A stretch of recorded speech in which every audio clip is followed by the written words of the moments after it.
It's about that time of day again. My name is Joseph. It's Thursday evening, February 16th, 2017. Welcome back to your nightly newsletter. We're covering crude, S&P, gold, euro, and FDAX this evening. Crude is bullish after a wild ride today, and a key trend line is telling us that we should be aware chasing this move higher and watch for a possible triangle and trading range developing tomorrow. The S&P is bullish and trying to retest yesterday's high, but two important levels of resistance are telling us to be patient and wait for a pullback tomorrow. Gold is bullish, but three levels of resistance and one big clue in the candlesticks tells us the bears make it a great opportunity to take control tomorrow. The euro is bullish and trying to finish a wedge target tomorrow, but we have a hidden channel on the chart telling us to wait for more confirmation before we buy any more. The FDAX looks bullish, but there's an important clue on tonight's chart telling us this move higher may be nothing more than a great selling opportunity for the bears setting up for Friday. Boy, oh boy, what a great week, a wild one in today's session. Got another great newsletters for you guys and gals. We got a holiday weekend coming around the corner. We got a big early in, early out Friday session for you guys tomorrow. Before we jump into those charts, though, you know how we always roll here on every evening in the newsletter. The only place to watch the full-length version of this video is on our blog at Sideways Markets. If you're watching the video right now on our YouTube channel, not to worry, there's a link in the description of that YouTube video. Follow that link and come join me on the blog at sidewaysmarkets.com. While you're here watching the full-length version, don't forget, join the mailing list. I'll send you an email every evening when our nightly newsletter goes live. Follow me on social. I'm always posting important charts and updates throughout the day. Download those charts. You can have all the charts on your computer for tomorrow, all the charts in tonight's video. You can find those charts, of course, downloadable below the video tonight on the blog. And please don't forget to grab your free pass. If you do one thing here tonight besides watch the video, make sure you grab that free pass in the upper right-hand corner. If you're not a member here at School of Trade, I get a free pass. You'll learn more with me in 90 minutes on that free pass than you will anywhere else on the interwebs. I can guarantee you that. And please don't forget, if you're brand new here to the SOT community, find out why we are known as being the industry leader in trading strategies and trading education. Got a great frequently asked questions page on the right-hand side of the website. And as I always remind you guys, I love my job, love helping you guys out. Hit me up on the live support tool on the right-hand side of the website and ask any questions you may have along the way. Boy, oh boy, what an incredible week we've had. Great week in the trade room, great week with all of our clients, great week with all of you here on the newsletter. We got one more big day tomorrow. Now, as I said in last night's newsletter, we have the President's Day holiday. That's coming right around the corner. I know you guys always hate having to take time off the markets, but we do have an important holiday coming right around the corner. Monday, February the 20th is the President's Day holiday. Now, next Monday, the markets will be open, but you know how it always goes, right? Whenever the banks are closed, whenever the schools are closed, right, we're usually going to have a lot lower volume. So if you do choose to trade on Monday, it's going to be a very early in, early out scenario. Be very careful on Monday because it will be a very slow and low volume environment. It may not be slow, but it will definitely be relatively low volume. Oftentimes on those Monday holidays, you can find some big wild rides. You know, if something crazy happens over the weekend and it's low volume on that holiday on Monday, right? You may see the market really moving around like a wild animal, but usually it's going to be real low volume. So it's a dangerous environment. So be careful on that.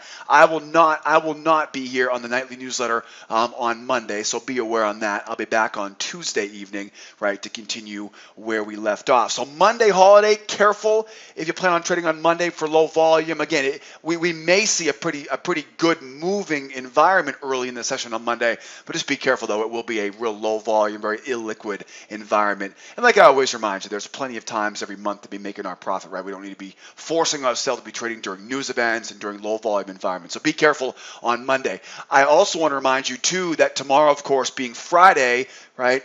Wide open day. You'll notice there's really no major news besides the retail sales in Great Britain at 4:30 a.m. tomorrow morning. There's really no major news here coming out tomorrow. So with that said, Fridays are always an early in, early out scenario to begin with. Holiday weekend, you want to be watching tomorrow after 10 a.m. to see how the volume looks. My plan for tomorrow with everybody in the trade room tomorrow morning is get to it early, get out of there early, right? Enjoy the weekend coming up. This should be, right, definitely hoping for some sunshine here in Los Angeles, but I know it's still pretty bitter cold out there, a lot of places around this planet. So looking forward to a good holiday weekend. But again, early in, early out tomorrow. Watch that volume. after 10 a.m. tomorrow, and if it starts really slowing down, you know what's happening ahead of the holiday weekend. So watch yourself tomorrow late in the day, and again, be careful on Monday. If I don't see you guys tomorrow in the trade room, make sure you guys have a great holiday weekend. Before we go to that, though, we got some work to do here tonight. Let's make sure we take a look here now at our plan. We got crude, S&P, gold, euro, and FDAX. Crude is bullish and trying to finish off a measured move and retest yesterday's high, but that trend line and above that, that triple up resistance level, both of those are telling us we need to be careful where and when we look for buying opportunities. The strong move higher gives the bulls control. Pretty wild ride today, as you can see looking at the chart, right? Big strong move down, almost just as strong, right, of a move back up. So this strong move higher gives those bulls control, and they clearly bought the pullback to the moving average, which of course is expected anytime we have a strong move in one direction. It's pretty likely they're going to buy that pullback. However, it's too late to buy now, right? We don't want to buy now as we're bouncing off of that moving average. So the next opportunity will be a breakout pullback above this resistance trend line. Just don't buy into that triple up resistance, right? It's going to be a pretty sensitive area there as we go higher. Now, if price pulls back, I think that's the big variable for tomorrow. If this price pulls back lower, we'll start looking for traps and failures below that 65, but it all depends on where that overhead trend line is, because we obviously don't want to buy into that overhead trend line. With that said, if we sink all the way back into the battle zone, down around that 52 to 42 area, now this becomes a triangle, and our goal will be to trade the rotation back and forth. So this is one of the more challenging charts tonight. We don't usually get such a difficult time here tonight, but we're going to make me kind of flex my muscles a little bit here. As you can see, the bulls definitely started off with control here this morning. We spent the first half of the session here today looking for buying opportunities today. And of course, that didn't last very much longer after 10 a.m. After 10 a.m., the market completely fell out of bed. I'm not going to waste your time or my time trying to figure out why this happened. I really don't worry about the why. The why is a waste of our energy. I worry more about the when, where, and how I'm going to profit off of that move, right? So bottom line is we see a big, strong move down, but it looks like that strong move down was just a place to buy. It looks like one big buying opportunity. We talked about this in the trade room today. Oftentimes, when we see these big, strong moves going through the opposite direction, usually that, of course, profit taking from the sellers, and price pops back right into that range. What I wasn't expecting was this almost equally as crazy move back up. You know, usually when you see a day start bullish and bearish, it'll usually find its way somewhere back right in the middle, right? That's usually what happens. We don't usually see such a strong roller coaster ride all the way back up. Nonetheless, though, forget about the why, focus on the where, the when, and the how. We get a real strong move higher, right? That real strong move is oftentimes doubled up, right? So that will give you the measured move target, which is conveniently located right at the prior day high. So we have to think that prior day high is definitely a milestone, definitely an objective here for the bulls. But there's one big question mark right now, and that is, are we going to sink right into this, what I would call a triangle, right? Are we going to sink down into this and basically see this as a range-bound session tomorrow? Wouldn't be a huge surprise after seeing a huge just roller coaster ride to finish off the morning session today. The market definitely felt a little bit punch drunk here this afternoon, and so it wouldn't surprise me here if the buyers ease off, the bears don't want to play with it, and we kind of settle into a range tomorrow. Here's what we're looking for. First of all, for the bull side. The bull side's relatively easy. I'm looking for a breakout pullback above this trend line. Now, be careful here because we want to stay above the trend line, but we don't want to buy into that triple up. So it's a kind of a sensitive area there to be looking for that breakout pullback. My definition of a breakout pullback always includes the moving average, right? So make sure that moving average gets up above as well. You'll see a lot of times where the moving average won't quite make it. It'll go up, pull back, and now you're buying into that falling resistance. So just be aware of that, right? Looking for that, again, breakout pullback, right? Again, trying to buy without buying high. That's going to be the challenge. I don't want to buy into that triple up. And then obviously from there, right, we'll look for the continuation through the triple up, right, and then up to finish off the move from there. So again, using resistance areas as areas of support. Now, don't be surprised if this market makes a run and it immediately now gets rejected back down in, right? So that's not obviously going to be a buying opportunity there, right? If we don't get the opportunity to buy that pullback off the moving average. If it goes up and immediately gets smacked right back down, now we know what's happening, right? Now we know this is going to be a range-bound scenario as we run lower here tomorrow. With that said, as the market pulls back, right? As it pulls back here, this is where we see the buyers getting a short-term opportunity here, but they've got to get to it quickly because now you'll notice, right, it's a real uncomfortable area here. We have a falling resistance trend line in the way, and that of course allows buyers to be buying, but again, you know, you're not going to have as many buyers that would normally be excited about that. That leads this now for us to kind of sink lower here down into that battle zone.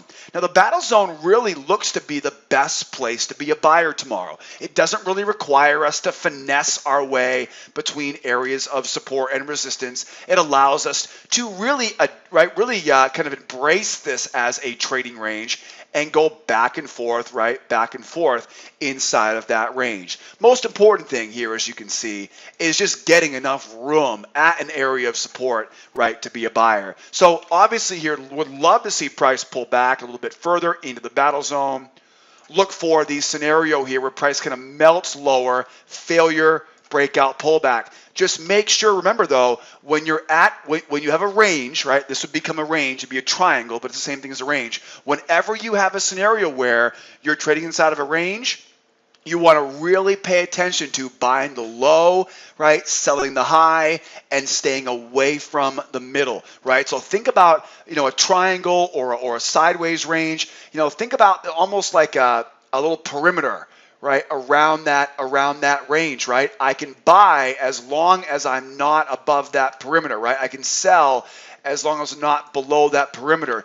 Kind of try to stay away from the middle portion, right, of that range. That's why I always say it's great if the market was to leave the range, come back, right, bears try, fail, and then we can buy right at the low, right, rather than trying to, right, try to buy in the middle of that range, right? Buying there is going to be a really difficult job tomorrow because, again, you got that falling resistance trend line, right, coming overhead. So buyers would love to get this pullback down around the battle zone, get this thing, give us a chance here to buy off support, buy without buying into resistance. If we end up pushing higher, really the big deal is just making sure we're not buying into the triple up, into that overhead resistance. And again, the milestone for the bulls is pretty easy tomorrow, up at that measured move. What would it take here now for this to become a bear market? It would require two things. One would be a strong move lower.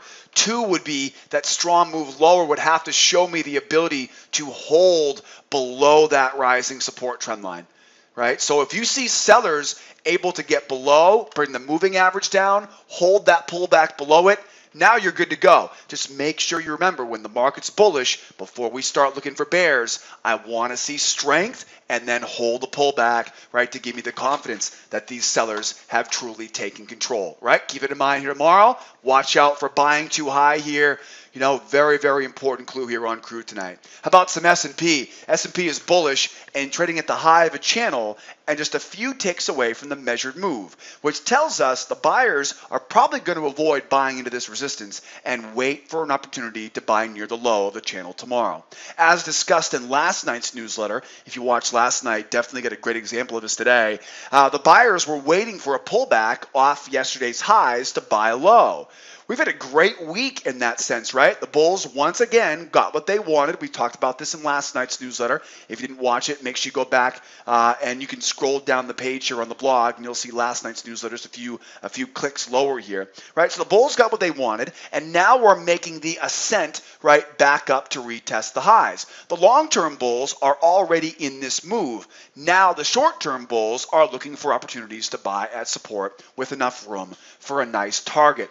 You know, this is one of those kind of classic examples here where we had a bear